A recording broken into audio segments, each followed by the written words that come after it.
Is that they're going to redo this movie and bring it to a modern era.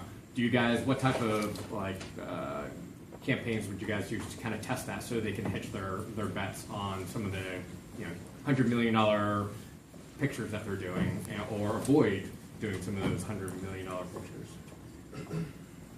Well, again, I mean, it's hard to sort of go into sort of the social space and measure the unknown. Yeah, no. So you could sort of certainly seed an idea. And yeah, that's what I'm saying.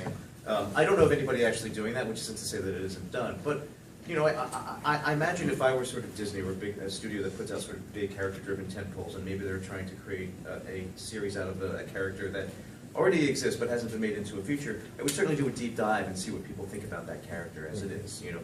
What do people think about the Hulk right now if they wanted to sort of leverage off another Hulk series? Then I think big data is incredibly valuable for that.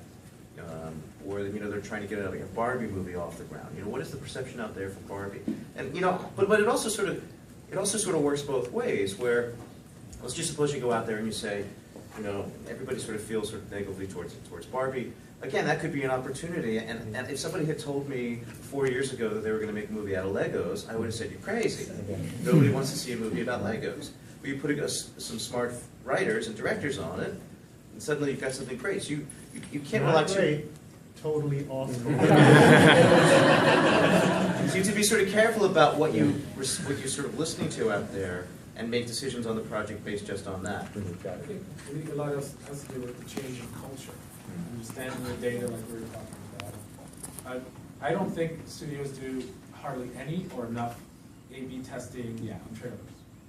And I have some friends over at Disney, if there's anybody here, just an open conversation. And Martian Chronicles came out, John Carter. A lot of people didn't like it, whatever. But there were two different trailers that they used. The one here in the U.S. is different than the one that they use in Japan.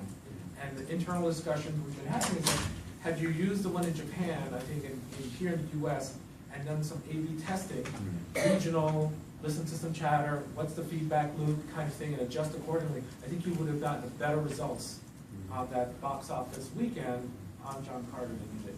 But that's all hearsay.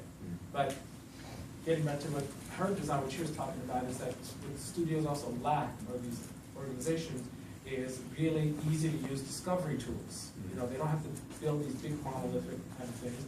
They don't always have to go to third parties, but they could also just build the stuff internally so they could reiterate and understand and ask questions that they never thought about asking once they start looking at this data. So it's a cultural change that has to happen in the education. Yeah, I think there's sort of a point that maybe we're sort of subtly saying that hasn't overtly been made, which is that TV studios and film studios are very different in how they operate on this kind of thing. And TV studios have much more of a history because there's longevity to the product, right? In a very different way, and you can learn from the pilot episode and fix things for the future episodes and kind of take that learnings to the long run. Whereas a film, you've got like one shot on theatrical to get it right, and so.